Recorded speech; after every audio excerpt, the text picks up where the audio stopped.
So if a supercoiled DNA molecule receives a nick, the strain of underwinding is immediately removed and all the supercoiling is lost, because this is just like a thread, and the thread is supercoiled, and if you introduce a cut in that supercoiled thread, all the strain due to this supercoiling, that will be released. Studies have also confirmed that if we continuously treat the chromatin with nucleases, it will increase the number of relaxed loops. So the increase in the number of relaxed loop is due to the nicks introduced by the nucleases.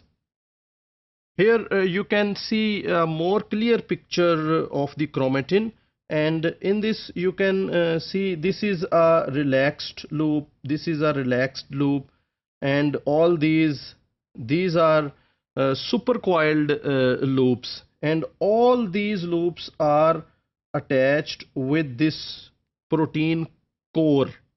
So all the loops are attached with the protein core.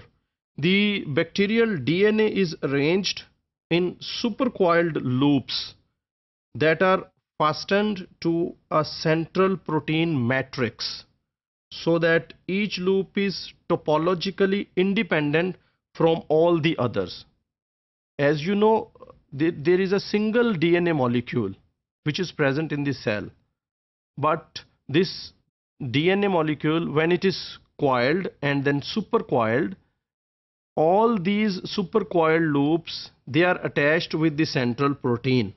So each coiled loop is independent from the other loop, because this is actually a smaller segment of that DNA molecule, and when it is attached with the protein core, it becomes independent from the other loops.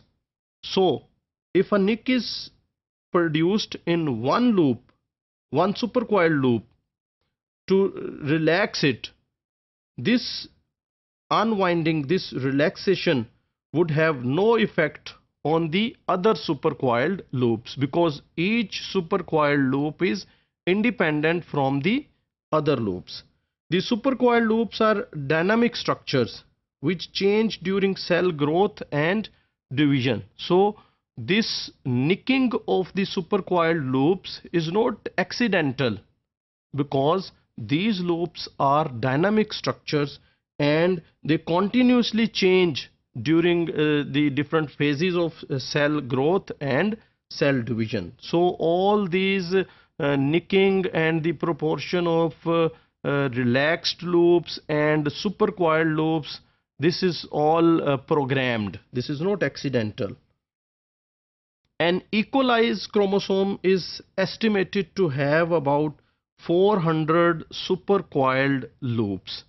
So a single molecule of DNA in the E. coli, it is supercoiled into 400 loops.